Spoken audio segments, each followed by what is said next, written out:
Hey, all right, it worked that time. Yay. Hey, hello, my friends. Welcome to another episode of the Happy Hour Leadership with Jay. And I'm excited to be with you this week. And we continue our journey as we're talking about relationships and Relationships 101 from John Maxwell's series of 101 books. And he talks about how to be a real success. How to be a real success. And real is all acronymed, it's all uppercaps. It's real success. It stands for relationships, equipping, attitude, and leadership.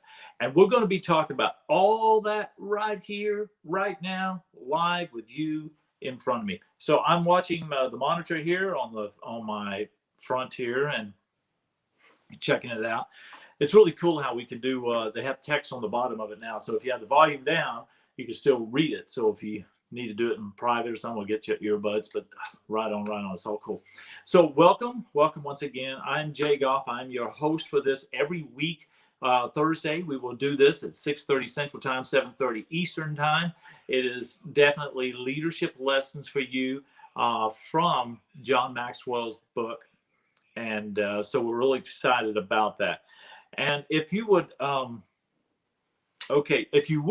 go ahead and share this with your friends and let them know, hey, catch Jay live right now. Come on now, everybody. Catch me live. I'm top a little thing up here. And let's see.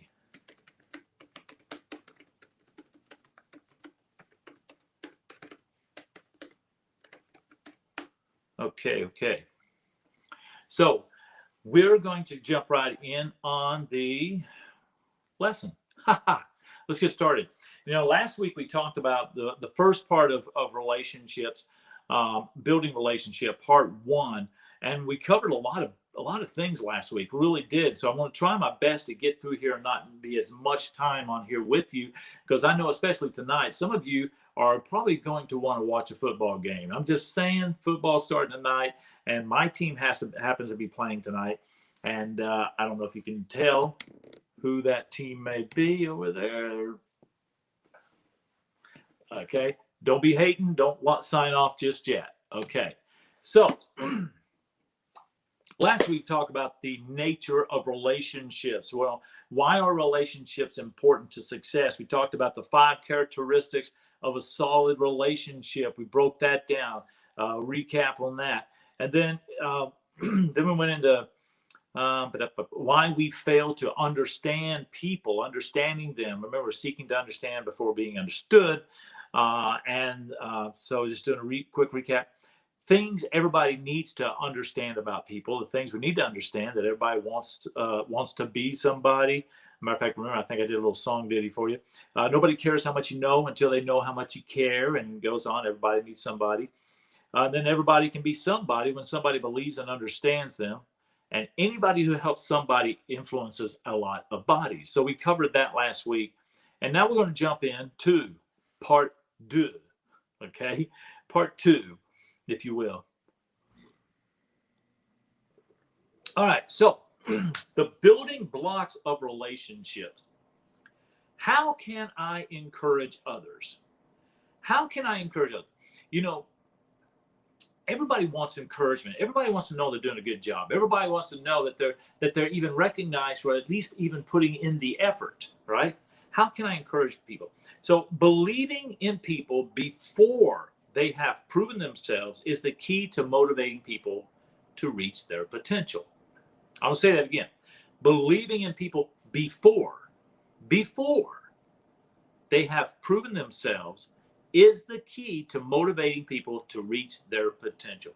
Believe in them before they ever did anything for you to believe in them in. Believe in them now, and they will achieve that which you have expressed your belief in them in the first place. Now, sometimes it's hard to do. Sometimes we see people say, "Oh my gosh, they're just never going to get it. They're just going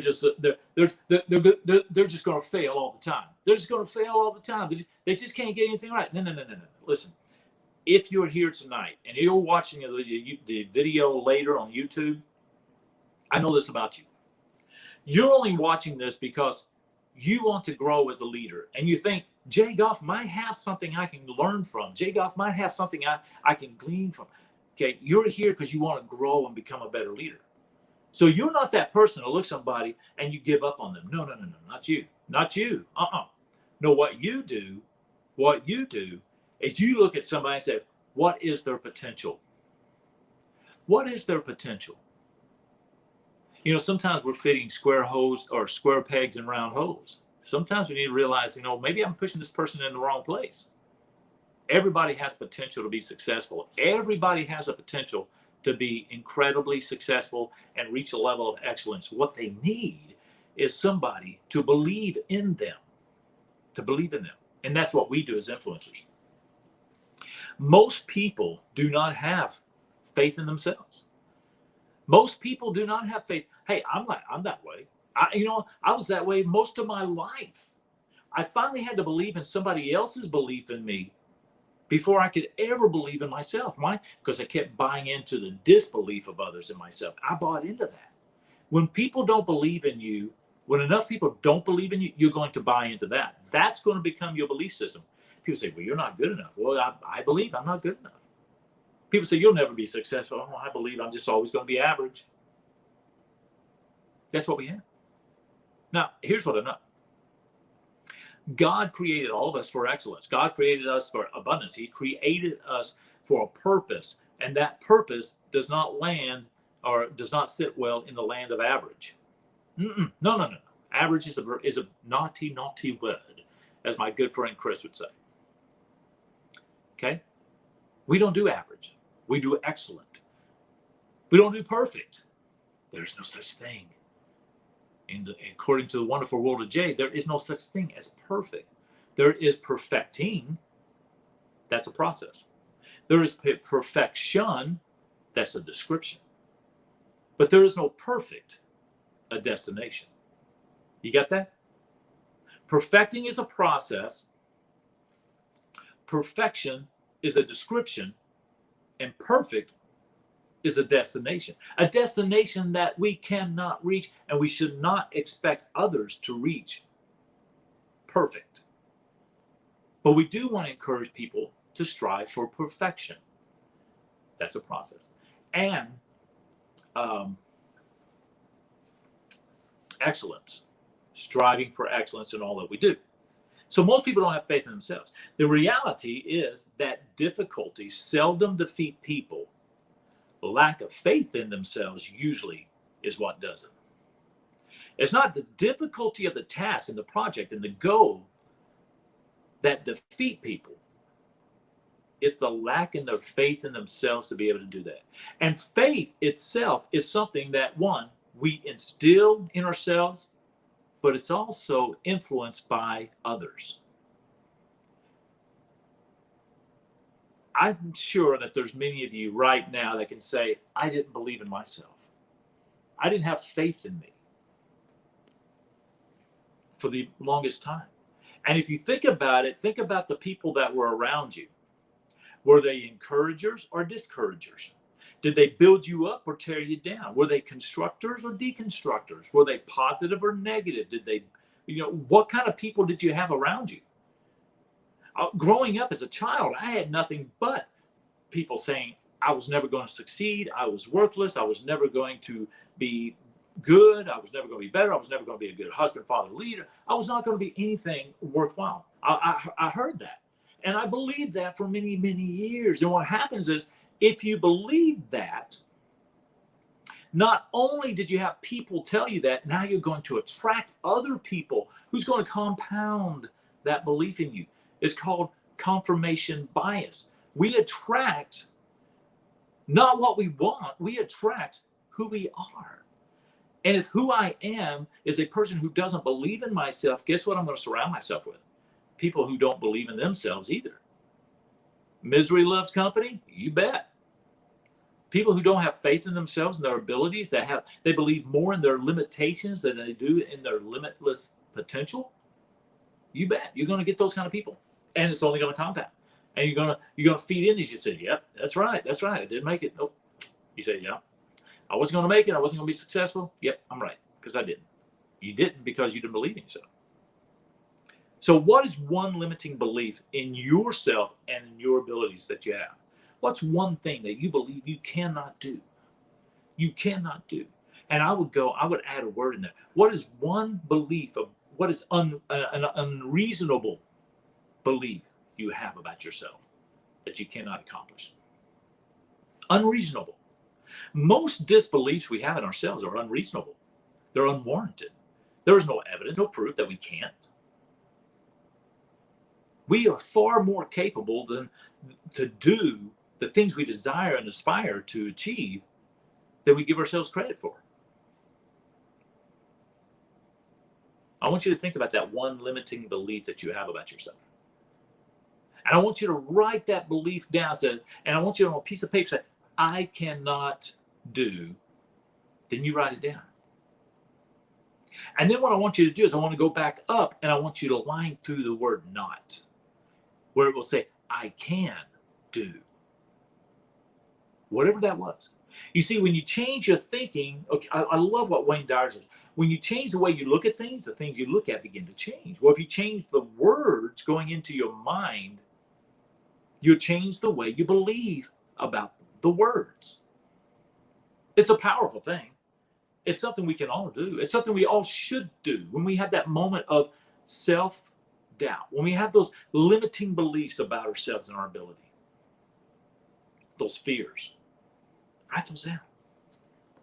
So how is that limiting belief that you have about you right now, that limiting belief that I just asked you to think about, and you're already thought about it, maybe it'll help you to write it down. What's that limiting belief holding you back from accomplishing what you want for yourself? How is that holding you back from the things you want to do? How is it holding you back?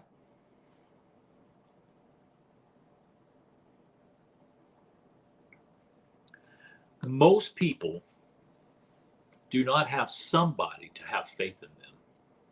For many people, even those who are closest to them don't believe in them. So who is supporting your belief in your abilities and who does not?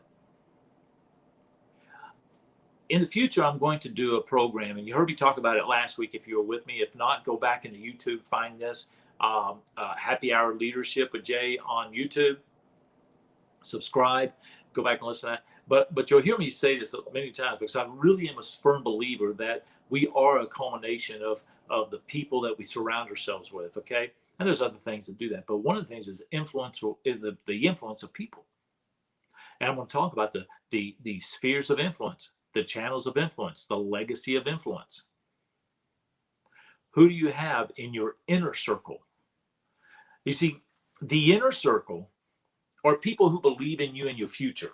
They have hope, they have faith in you. These are the people that will build you up and move you forward and help to resource you and encourage you. They will encourage you to move forward. These are the people you need in your inner circle. Now, if you have people in your inner circle that are trying to keep you either locked in where you are in the present or pull you back into the past where you run from, they're in the wrong circles. They shouldn't be in the inner circle. You see, most of us have an inner circle with an open door policy, and if you have the door open, guess what? You're going to get all kinds of critters walk in there, and you're going to look around and say, how did they get in here? They got in there because you left an open door. An open door to the world. Anybody can come on into my world and influence me, and that's what's happened. We've allowed things. We've allowed media. We've allowed social media. We've allowed negative people into that circle, and this is not what we want in there.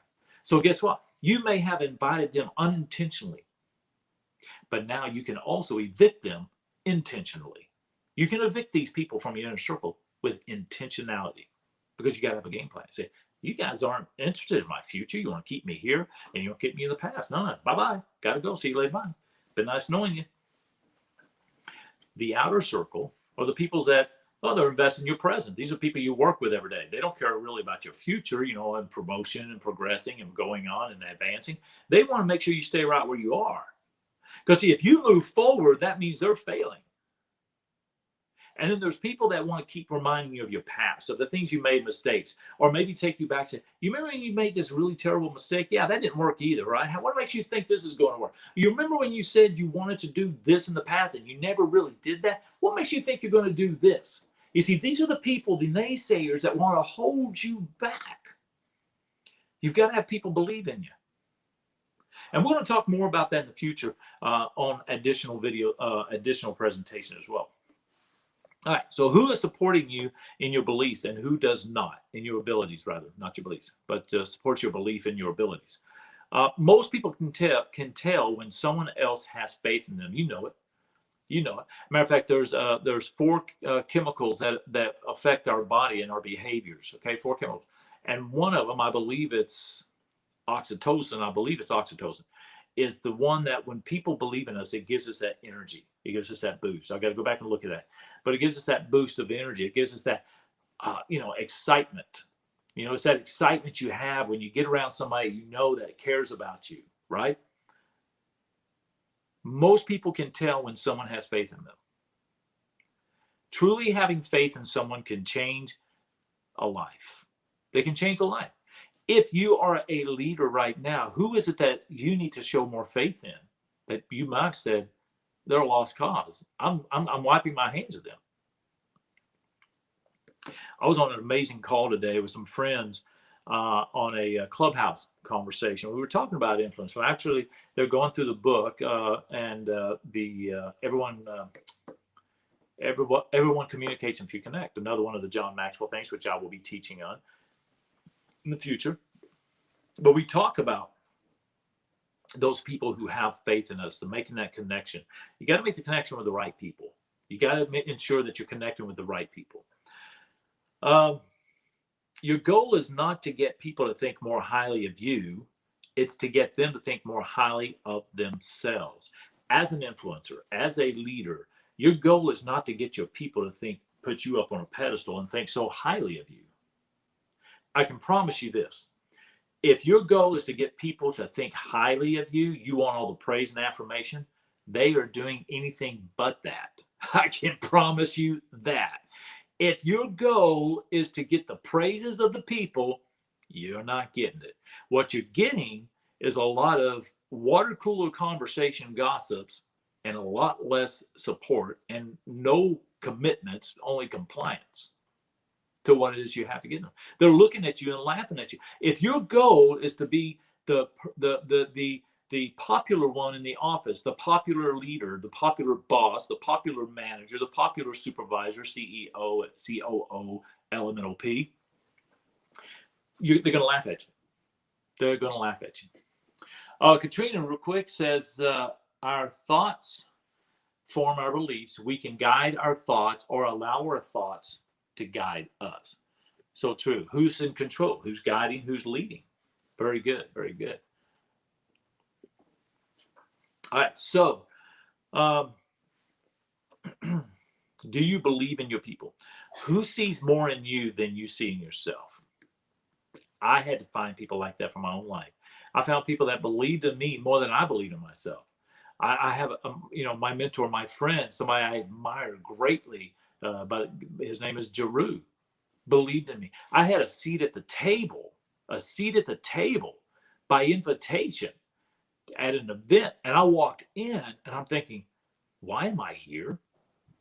Why am I surrounded by these influencers, these incredible people I admire, look up to? Why am I in this room? How did I get the invitation? It's because somebody believed in me enough to get me a seat at the table when I didn't believe in me. And it took a while. Jeru worked with me for a bit, actually, believing in me. Even after that, I remember sitting there with Jeru in that room, and he had his, I think it was cognac or something, I don't know, and a cigar. Kicked back. I didn't smoke a cigar. I did have a beer. And I enjoyed myself with these amazing influencers with the John Maxwell team. These are people that are killing it. These are people that are organizationally successful. I admire them greatly. But I didn't feel I deserved to be there. Why? Because I didn't have faith in myself, but somebody did. So I began borrowing that faith. But I'll tell you, the person who really believed in me more than anyone else has ever believed in me. That encouraged me, that lifts me up and tells me I'm far better than I give myself credit for. Still does it today. And that's my wife. That's my wife. I would hope and pray that every man can get a wife like I've got, because I can promise you this. You're going to be a far better man, far better husband, far better leader, far better encourager, leader, influencer, when you've got someone in your corner, like my missus, who believes in you. You know what? I'm back into doing performances because she believed in me. She supports me. It's an expensive game. It's an expense. Hey, I'll tell you what, those Elvis jumpsuits, they don't come cheap. I can promise you that. But she supports that because she believes in me. So who do you have in your corner to believe in you? We all need that. Did you know that most people, if you believe in them, they will try their best to live up to that? They'll live up to that view, that expectation you have of them. When you encourage them, you say, I believe in you. I believe you can do this. Don't give them blanket statements either. That's the other thing. Don't say, I believe in you. Tell them why you believe in them. And then tell them what you believe in them. What can they achieve? I believe you can be successful at this business. I believe you can influence lives. I believe you can make the team reach your goals. Tell them that. Don't just say, I believe in you, and then leave a big blank. Okay, you believe in me, but for what? Why do you believe in me? Give them that reason so that they can see it for themselves. To be truthful and honest with them too, but be honest in a way that's going to add value, not devalue. Okay. So people will rise and fall to meet. They'll either rise or they'll fall to meet your level of expectations from them.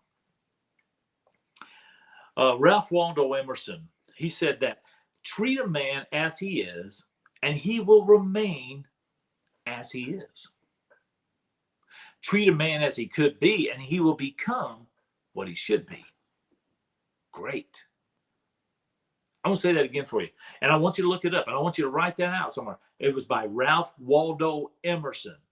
You can remember that part. Google his name, quotes by, if you don't get this. Otherwise, just hit rewind and come back. Treat a man as he is, and he will remain as he is, but treat a man as he could be, and he will become what he should be. Those are powerful words, my friends. Powerful words. Les Brown, I'm a big fan of Les Brown, and been on a few little calls with Les Brown, and I have friends that have worked with Les Brown. It's amazing, and definitely somebody I admire greatly, and still kind of hope that one day I can be on stage with this man. But he told a story when he was a young man. He was unintelligibly mentally retarded, I think is how he said it. And he was in a class, and a professor asked him to answer a question on the board. Go out, write the answer out on this. He says, well, I'm not a member of your class. I don't care. I want you to write the answer. He said, well, I can't because I'm unintelligibly mentally retarded. And he said, don't ever allow someone else's opinion of you to become your reality. And I'm like, wow. You see, that quote right there is something that says, don't allow somebody else's disbelief in you to become your belief system, which is what I did.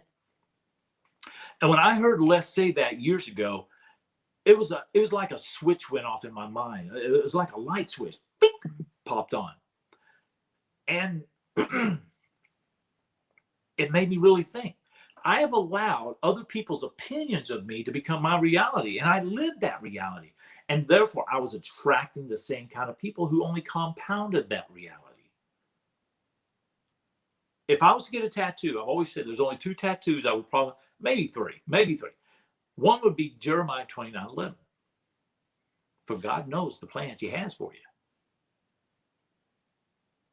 And then the other one was that quote. Never allow someone else's opinion of you to become your reality. How many of you have allowed somebody else's disbelief in you to become your belief system, to become your reality? Katrina, so sweet. We believe in each other. Yes, we do. Yes, we do. So whose disbelief have you been believing?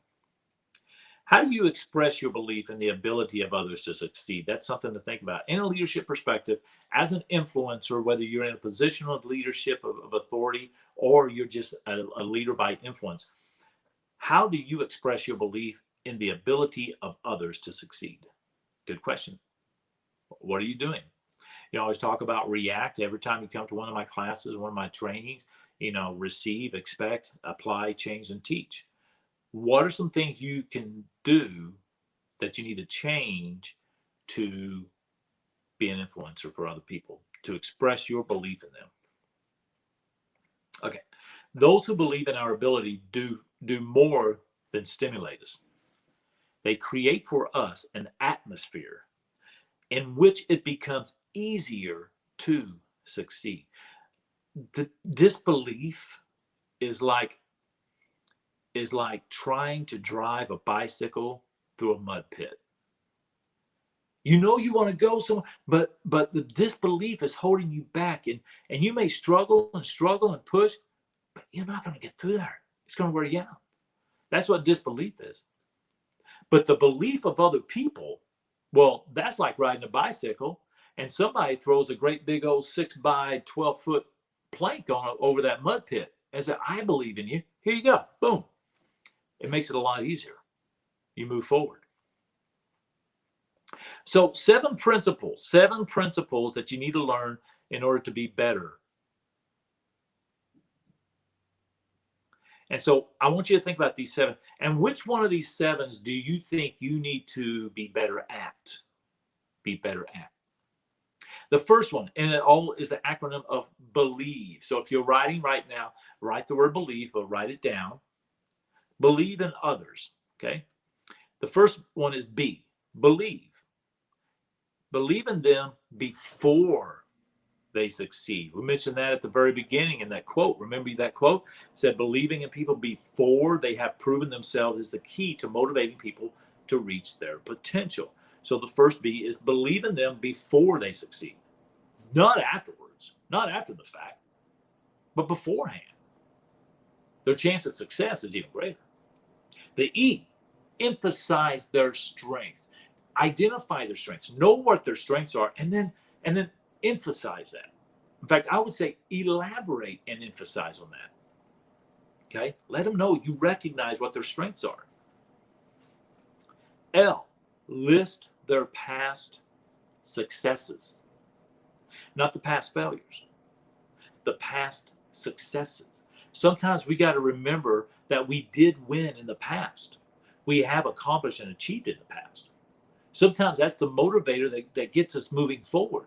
That is what inspires us to want to be motivated to move forward. Is when we can look back and say, wait a minute, this is a struggle, this is tough, but you know what? I've succeeded at this before. I've been through harder things before, and I can succeed. You know, one of the things that helped me to succeed well in the military was the fact that I knew that in my childhood growing up, when I went to basic was summer camp for me. When I went to basic training, it was summer camp. It was nothing compared to what I came from. Because I can look back and say, you know what, I've been through that. I have succeeded by getting away from that. I can do this. And every time there was a challenge, I could look back and say, oh man, remember when we did that and we succeeded? We can do this. You know, I was always a better encourager for my men and women in the military, my soldiers and those that I supported. I was always the better encourager for them than I was for myself. I wish I would have listened to myself more, right? Maybe you've been there. Maybe that's how you feel sometimes. You're better at encouraging others than you are yourself. Well, it would be a good time for you to maybe think about, maybe I need to listen to this. Maybe I need to do what they used to say in the old days, take a dose of my own medicine, right? So Katrina says, I've had challenges in the past. I'll get through this too. Exactly. We've all been there. We've all had those opportunities. Okay, so the I in believe. The I is instill confidence when they fail. When they fail, it's not the end of the world. Matter of fact, When people fail, okay, help them get back up and ask them questions as a leader. And that was one of the things I talked about with this group I was with today. Leaders need to ask more questions and listen more. And every time they open their mouth, it should be in the form of a question. It should always be in the form of a question. Sometimes you got to make a statement, but the percentage of statements made compared to the percentage of questions asked for a leader should be very small. Matter of fact, I would say 25% statements, 75% questions, maybe 20% statements, and 80% questions. You need to ask because you want to pull that from them. So instilling confidence when they fail, ask them, what did you do wrong, and how could you make it better? How can you make it better next time? Instill confidence. Then ask them, okay, when are you going to try this again? That lets them know right now that they're not fired. Okay? You're giving them another chance. So, okay, go at it. Listen, if you fail again, guess what? You've learned ways not to do it again. Come back and tell me what you did that failed. So I know not to do that. As a leader, that's the one thing I've always wanted to do. I've always encouraged people to come back to me and say, hey, let me know what went wrong so I know not to do that either. Okay? Instill confidence when they fail. The E, experience some wins together. Celebrate together. Get some wins, short wins, quick wins. In fact, I want you to think about this. Give your people a quick win. Give them a win, especially if they're discouraged, especially if there's trouble in the organization, especially if there's financial issues, or give them a quick win, something that they can win, that they say, yes, we did this, all right? You got to be creative. If you need somebody to help you with that, talk through that with you, maybe be your thinking partner, contact me and let's have a conversation and see what the situation is. Say, okay, here's what we need to do to get a quick win. You want to give them a quick win, and you want to do it together. Say, guys, we did this together. And make sure when you say we did this together, that we actually did this together, not you and I get to celebrate too. No. It's a we thing. Okay?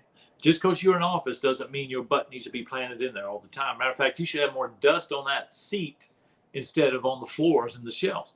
Okay? Get out among your people. So instill confidence, experience some wins together. The V in believe is, thank you, Katrina, for putting that up. The V is visualize their future success and help them to visualize that as well. What does it look like if you were to succeed here? What would it look like if you were to achieve a level of excellence at this, that you could achieve the goal that you see? What does that look like? I want you to tell me, paint me a picture. As a coach, that's what I encourage the people that I've coached. Paint me a picture. Tell me step by step. Sometimes it's even to the point of, well, what color is it? What does it smell like? What does it feel like when you touch it? Get a total overall mental experiential moment experience for them to actually visualize. And then the E is expect a new level of living. A new level of living. Expect a new level of, see, when you believe in yourself and people believe in you and you're on the journey to success, this is what you can expect to happen. A different mindset, a different attitude, a different level of life. So out of those, which ones do you think that you need to be better at? Which ones do you think you need to be better at? Katrina says, give them some quick wins and also help them to visualize their future success. All right, moving on. Next part is, how can I connect with people? How can I connect with people? How can I connect with people? Katrina says, how would that feel? What does that look like? All right. Always remember that the heart comes before the hand. Ask for a person's heart before you ask for their hand. You see, people operate off emotional levels and logical levels. And sometimes before you get to the logical aspect and the request, you got to give something. You got to ask for the heart. You got to see what matters to them. You got to make that connection. That's asking questions. Today, and last week actually, I mentioned it on the call, but today I had a chance to share with some influencers about how to ask questions and make a connection. And if you're doing networking or you just need to know how to strike up a conversation, I use the acronym FROGS, right? Some people, one gentleman came out and said that they used to use the term form, and form's an old and outdated methodology, I believe. That's why I came up with the term FROGS, because I think you need to ask more questions. And I used this when I was leading a network chapter. And to make that connection, I said, you want to ask people these questions. And during the whole time you're asking, you're assessing, how can I help this person? How can I serve this person? You're learning more about them. You ask about their family. That's the F. You ask about recreation. What do they love to do? What's their fun thing? You ask about occupation, not just the current occupation. What did they do before? What do they want to do? Goals. That's the G, FROG. Goals. What are their goals? What's their dreams? What's their aspirations? What is it that they want to achieve? S. How do they serve? Where do they like to volunteer? Do they like to, charity actions? So what do they do that they like to give back? Because there you can learn about a person's heart and their motives. And then then another S I always add on it is, how can I serve you? So always remember that the heart comes before the hand. Connecting with people, asking questions like that, it's going to give you a chance to really connect where the heart is. You first touch people's hearts before you ask them for a hand. You develop credibility with people when you connect with them. And you show that you genuinely want to help them. When doing that, make sure that your motives are pure. Make sure you're not just reaching out to someone so that you can get something from them. I believe greatly in the law of reciprocity. If I do something for you, right, and I have no expectations of anything in return, that's called the platinum rule. I'm going to do something for you, right? By the law of reciprocity, you're going to feel obligated to want to do something back for me. If I ask you questions constantly about you wanting to learn, and you're a person that likes to talk about yourself all the time, which everybody does, and everybody's favorite subject is themselves, well, eventually, if I ask you all these questions, you're going to feel a sense of obligation now to ask me about me. So genuinely show that you care and you want to connect with them. Connect with people one at a time. In group settings, you cannot make a connection with an individual in group settings. Okay, so leaders, when you give your stand-up conversations, when you're addressing an issue, you want to make sure that you make connection with one-on-one time with each individual too.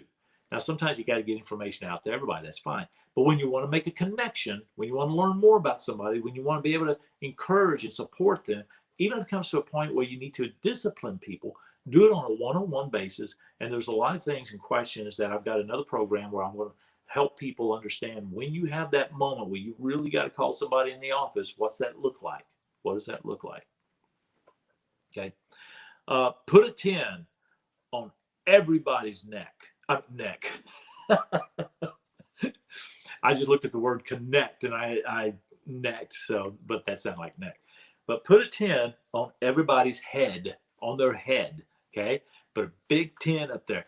And visualize a 10 on everybody that you are influencing, the people that you lead.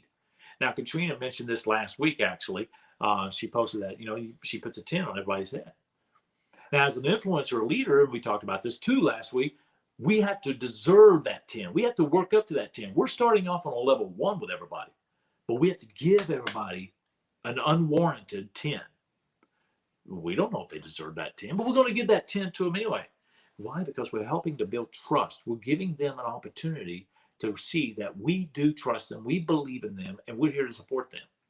Now, you're going to have to work on that to get that to where they believe in you. That's just the way, that's the nature of leadership. Okay. How would you rate yourself in the area of connecting with people? How would your people, this is a question I would like to ask too.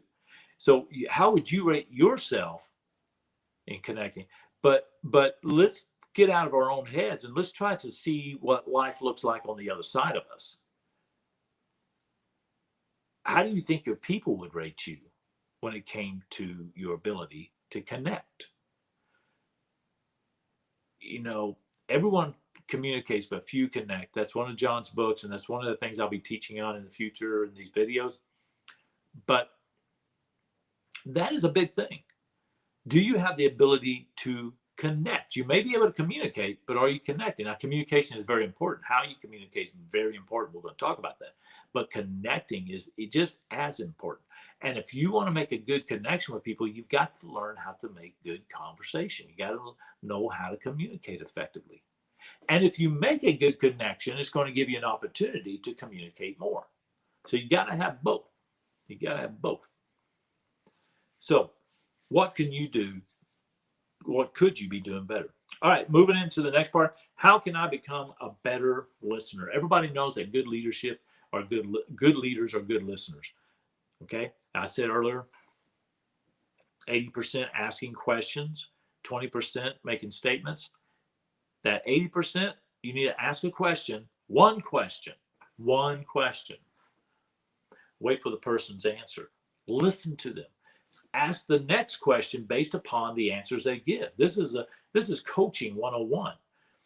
You ask a question, they give an answer. You ask a question that relates to the answer they just gave you, because that's how you help them dig in deeper. Ask questions.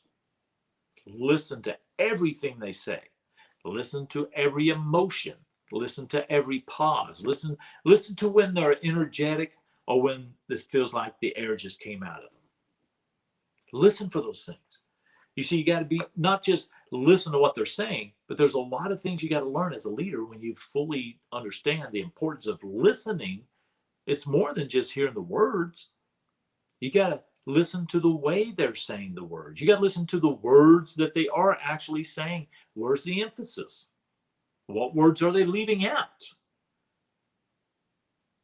So there's a lot of things to do. So as a leader, you want to be very skilled about that. And it is something you can learn. Treat every person as if he or she were the most important person in the world. I talked about last week Mark Cole, who always acts, everybody's the most important person in the world to that man when he's having a conversation. And this guy has 7 companies that he's responsible for. He's the CEO. He is phenomenal. But if I'm having a conversation with Mark, he's locked in on me. Nothing else matters but me. If I have a conversation with my wife, nobody else matters in the world but hers. It's me and her one-on-one. Or with the children, or with the grandchildren, or with a friend, or a co-worker, or a leader, whoever you are in contact with to make communication with, you got to let them feel that they are the most important person in the world. We're talking about increasing your influence that's affecting your legacy. When you make people feel that they are valued, they will value you and they will remember you. Okay? The ability to skillfully listen is the foundation to building positive relationships. Skillfully listening. Now, notice the word skillfully. Skillfully is skill. Skills. That's trained. That's learned. You can learn this. Okay? If you're not listening now to your people, eventually they're not going to have anything to say. You got to be able to communicate and listen a lot better. Listening shows respect. You want to be impressed and interested in them, not impressive and interesting to them. Okay? Remember, that's talking again about you. You don't want to lift you up. You want to lift them up. You want to encourage them. You want to be impressed and interested. Asking questions is a great way to do that. But when you give more statements and you're trying to be, Einstein, you're giving them all the answers, and you're just you're trying to sound intelligent, and you're just looking to be impressive and interesting. Okay, ask the questions, let them do most of the talking. Listening builds relationships. If I talked all the time and my wife never got a word in edgewise, how long do you think our marriage would last? Not very long. I do talk a lot. I do. But we have both learned the valuable skill of listening, and it makes our relationship stronger and better. And here's the thing, too, and guys, well, this is for everybody, but if you're married, if there's something you don't understand, okay, and I have to remind myself, if there's something you don't understand about what's being said, you need to ask questions. What, what did you mean by that? Did you mean this? You need to do that with your people too. Fully understand each other. Everyone needs someone who feels really listens to them. Haven't you ever felt like they said, he really listened to everything I had to say. You feel so much more relieved. People sometimes just need to vent. That's the one thing I've learned. Sometimes not that there's a great big chaotic situation, more than it is just the fact that the person just wants to vent. That's when you want to listen more than give statements and answers. Listening increases knowledge. When you're listening to people, sometimes at the office, I may have an earbud in and I'm jamming away. Sometimes I turn that earbud off. I'm listening to audiobooks, or I'm listening to music, or I'm listening to a conference or something like that, or one of my JMT calls, conference calls. Sometimes I just got it in. And then I'm listening to what's going on around me so I can know what's going on. Listening helps you know more, builds up your knowledge. All great learners, all great leaders are great listeners. In fact, I've had things said one time that leaders are learners and learners are leaders. Well, leaders are listeners and listeners are leaders. Okay? Listeners are leaders. Listening generates ideas. The more you listen, the more, and then talking, you're gathering information. Take the person at a round table that's the quietest and he's gathering information to formulate a solution or to formulate a response to what's being said. Matter of fact, I've loved the circles I've been in where somebody's been so quiet, and as soon as they open their mouth, it's genius. They're busy formulating, they're listening, they're gathering information. Listening builds loyalty. When you listen to people, they're willing to share with you more of what's going on in their life. You want that in a team. As a leader, you want your people to be able to know that they matter. And so when you're listening to them more than talking to them, then they're going to be more willing to come to you when it comes an important issues, or something's going on the floor or in the office or whatever. Maybe personal things going on too. They're going to feel more confident and comfortable coming to you.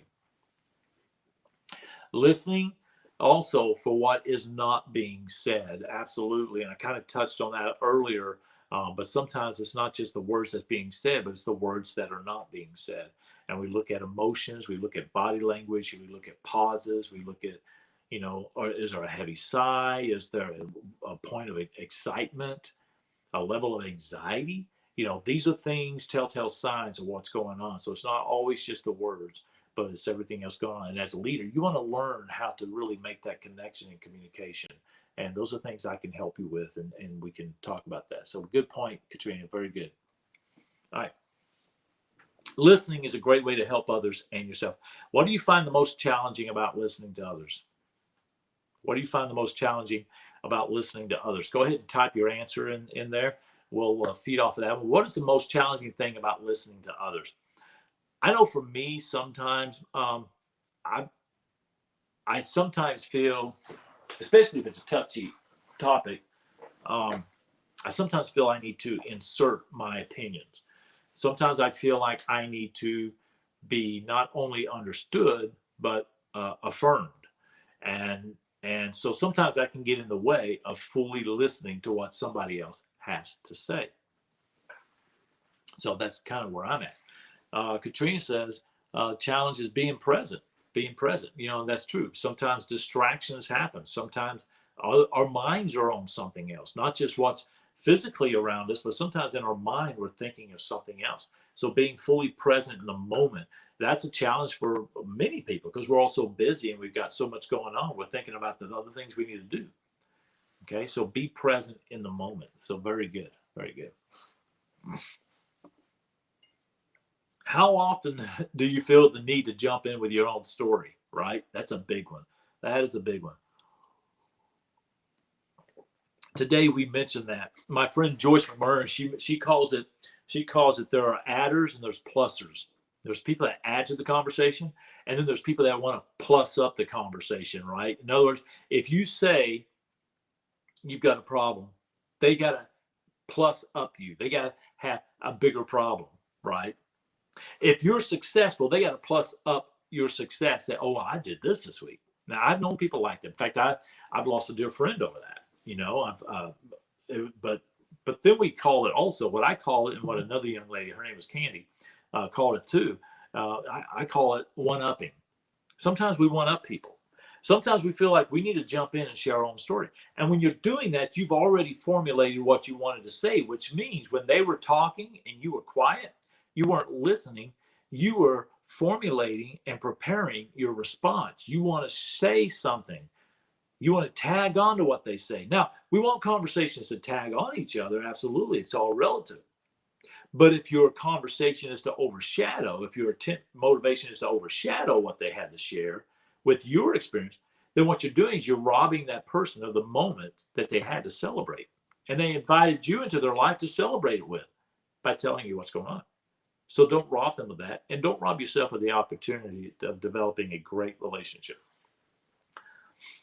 All right, so a few more things here, and then we're done. And it's going to be great because I'm finishing exactly when I wanted to. For this was an hour. That's my goal on these. So 9 ways to become a better listener. And I want you to put in the comments too, now or later, what ways do you think are great ways to become a better listener? So here's what we got. John Maxwell, according to Mr. John C. Maxwell, he says, 9 ways to become a better listener. Look at the speaker. Look at them. Have your eyes locked in on them. Don't look at their lips. Look at their eyes, because the windows to the soul is in the eyes. And when you make a connection visually, looking at each other's eyes, you're going to make that connection. I can promise you, if you're looking at me and you're not looking at my eyes, but you're looking at my lips, I'm going to think, okay, is something on my lips? Do I have Taco Bell or something in my mustache or my beard? What's going on? No. But when you look in my eyes, I know you're getting me. You're listening. You're interested, right? And show interest. Don't get the 1,000-mile stare either. If you feel yourself getting that 1,000-mile stare, okay, which sometimes that can happen when people are going on and on and on, and you start glazing over, okay, shake yourself out of that, okay? You got to get out of that. Yes, sir. Shake your head, whatever you got to do. All right. Number two, the second way to become a better listener. Don't interrupt. Let them finish. Here's what I know. People that like to talk a lot eventually run out of things to talk about in that moment. They'll take a breath. I have known people. Now, I love to talk. I love to communicate. But I love listening. So when somebody else has something to say, matter of fact, I'm the guy that sometimes will step back when somebody else wants to talk. There could be 5 of us talking, and one person starts, and I want to say something. I want to share something, right? And then somebody else, I'll step back. And I may get it shared, I may not get it shared. But you don't want to interrupt somebody when they're in the middle of it. One reason is sometimes they're in flow, that as soon as you do, it throws them off and they can't remember where they were. And they lose momentum. If you're looking to make a connection, this is all about connecting. If you're looking to make a connection, don't disconnect their conversation, what they had to say. Don't disconnect them from that moment, because sometimes it's hard to reconnect. Okay, number 3, focus on understanding. Focus on understanding. Listen to what they're saying.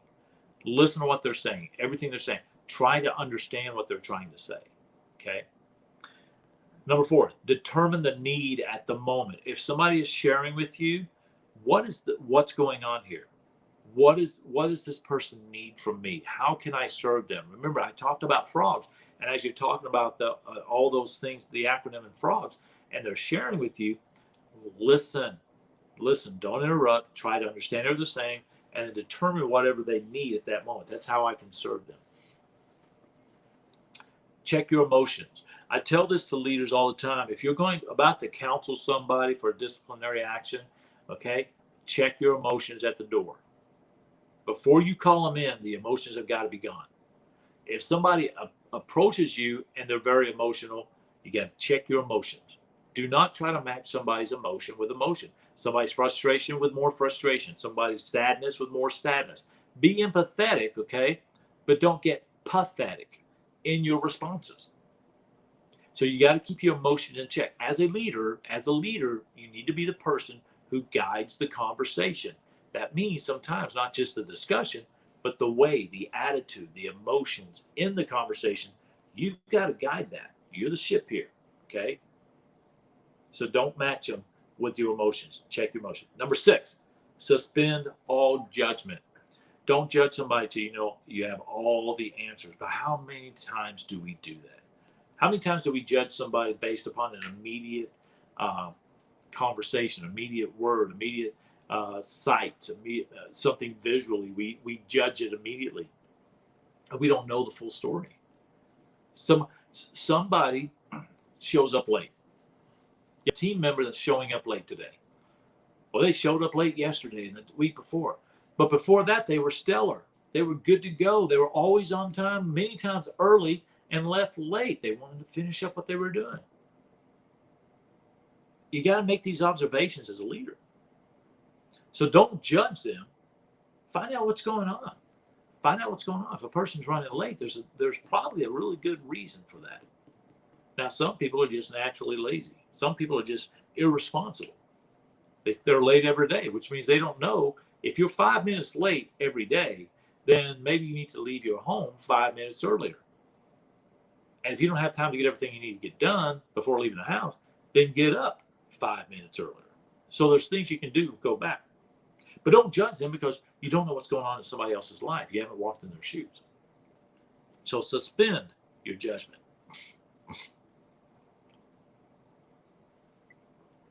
Every once in a while in a conversation, and I've done this, as a coach and as a counselor for my soldiers and for others, sum it up. Every once in a while, you want to sum up in intervals what was said, because so much information can come at you that you're not going to be able to catch it all. So when someone is sharing with you, especially if you're calling somebody in, you want to know what's going on, sum it up. Every few moments, stop and say, okay, so what you're saying is, or if I understand this correctly, that's a chance for you to sum up for a moment and take your notes.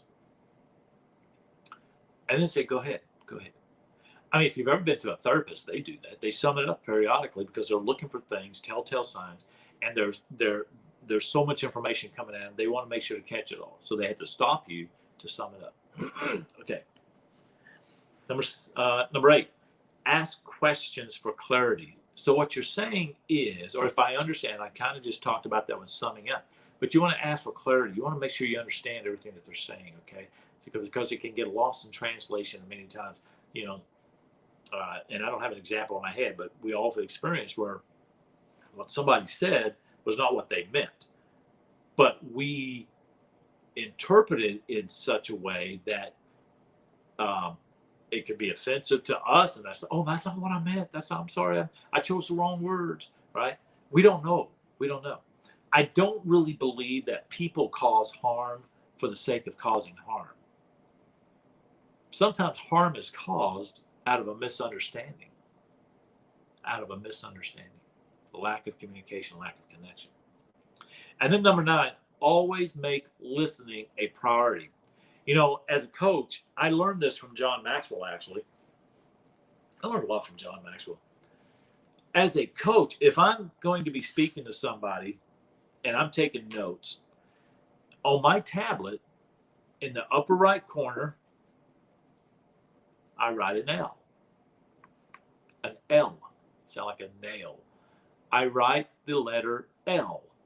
That's a reminder to me that I need to listen. And every once in a while, I'll look down at that and I'll see that L. I need to listen. Now, I do that, although I'm a very good listener, but I do that to keep myself in check. So always make listening to other people a priority. Which one of these 9 ways do you need to develop? And first, and then why do you need to develop that? You need to ask yourself these questions too as a leader. Which one of these do I need to develop and why? So, my friends, we've been at this for an hour. awesome. It's been 1 hour right now. I'm ending it just exactly when I wanted to. And so thank you for joining me. Catch the replay. Let me know in the comments what you learned from it, what your greatest takeaways were. Feel free to reach out to me. This, of course, is going to be on YouTube. So I have a YouTube channel called Happy Hour with Jay, Happy Hour Leadership with Jay. And then, so get on there, check it out. Follow me on there, share it with others. I'll be doing this every Thursday live. So every Thursday it's live. You can catch the YouTube channel anytime. Okay. But how awesome would it be if you would get on here live with me and I can share your comments and you can share your wisdom and you can make a connection with other people that are logged in as well. How awesome is that? That'd be pretty cool. Now, here's the thing. If you weren't here live and you're catching the replay, I want you to put hashtag replay. And then I want you to ask your questions. I want you to respond. I want you to take some time and just comment. And I can promise you, I will respond. I will respond back to you. And of course, as always, if you ever want to just talk to me, just reach out to me. My email is j@golfimpact, GOFF, impact.com. Shoot me an email, shoot me a private message, okay? And we can have a conversation. We'll set up a meeting to have a chat, okay, my friends? If you're having a struggle in leadership and you need some help, let me know, because not only do I have a vast experience in many situations, I've got a whole team of probably about 50,000 people I can lean on too. And I can promise you, we are a mighty force for leadership, for influence, for adding value. Make this world a better world. Okay, my friends? God bless you. Thank you so much for joining me. I will see you again next Thursday, where we will go into part 3, which is the growth of relationships. How can you build trust with others? The growth of relationships. And that'll be the final one for relationships and the how to be a real success. Okay. Thank you again. Join me next week for more of the Happy Hour Leadership with Jay. And I look forward to seeing you then. God bless you. Bye-bye.